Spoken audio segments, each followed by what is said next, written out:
Hello, good afternoon. Can everybody hear me at the back? Yeah? Great. Thank you, Sonia.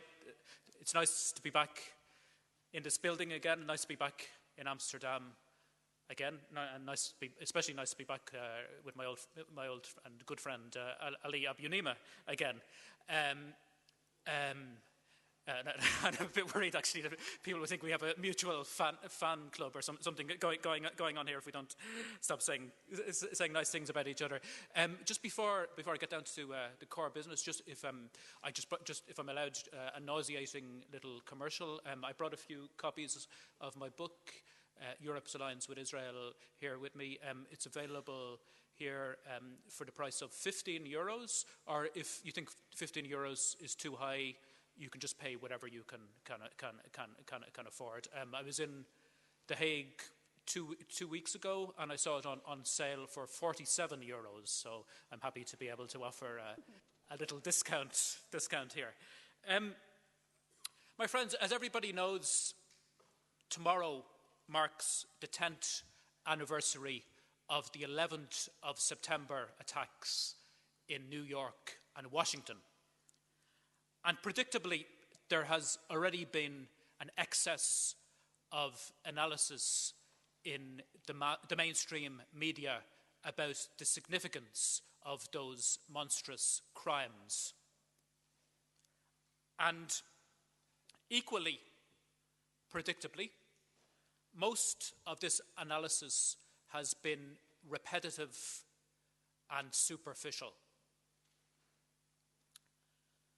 Nevertheless, when I was flicking through some newspapers, I found a comment that came close to echoing my own views. It was from a writer called Amy Waldman, whose debut novel called The Submission was published recently. Waldman argued that the date of 11th of September 2001 is now considered sacred in the United States. Indeed, it has been imbued with so much sacredness that there is, to quote Waldman, no limit to the profanity justified to preserve it, end of quote. My friends, it is an insult to the innocent people who were killed 10 years ago that the United States has used their deaths as an excuse to launch all-out attacks against the defenseless populations of Iraq and Afghanistan, and also to bomb Pakistan, Somalia, and Yemen. Israel, meanwhile, was quick to jump on George Bush's bandwagon and to claim that its ceaseless oppression of the Palestinian people made it an indispensable ally in the so-called war on terror. Israel has chalked up a long list of profanities over the past decade. And indeed, I could spend all afternoon just listing those profanities. But because time is limited, I'll focus on just one of them. I'd like to focus in particular on a 2002 offensive called Operation Defensive Shield. Now, that operation, as many of you will remember, began in March 2002 with the bombing of the compound where Yasser Arafat was based in Ramallah. Altogether, the offensive lasted 4 months, and it involved the Israeli military reinvading parts of the West Bank they were supposed to have vacated under the Oslo Accords. By the time it was finished, almost 500 Palestinians had been killed, including over 70 children. And perhaps the most infamous episode of that offensive was the sustained attack on Jenin refugee camp, where more than 4,000 people were left homeless because of the systematic destruction of buildings. Medical relief teams were blocked from the camp for 10 days during a 2-week period of repeated attacks on the camp, when 54 Palestinians were killed. Amnesty International and other human rights organizations stated plainly that Israel had perpetrated war crimes during that attack. At a time when the people in the West Bank were still traumatized by Israel's latest acts of brutality, Palestine fell victim to what the writer Naomi Klein subsequently called the shock doctrine. In June 2002, a gentleman called Salam Fayyad took over as finance minister of the Palestinian Authority after Yasser Arafat was pressurized into appointing Fayyad by the United States and by the European Union.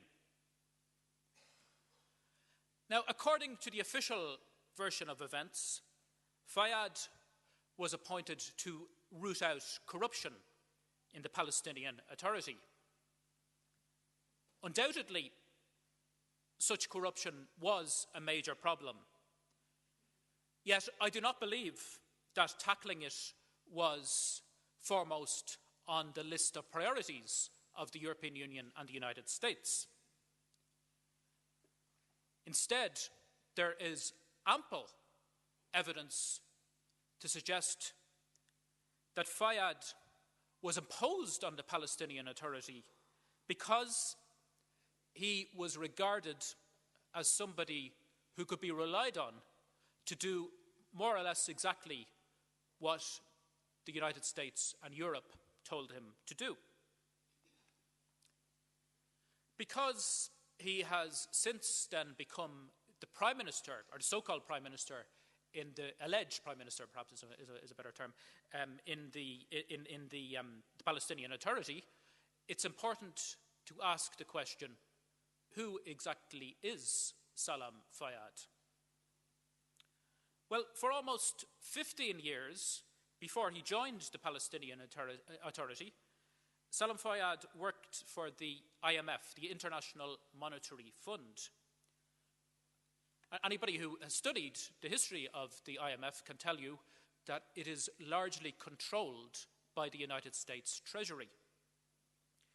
Salam Fayyad was clearly indoctrinated with the neoliberal thinking pervading the IMF, judging by the economic blueprints that he has signed.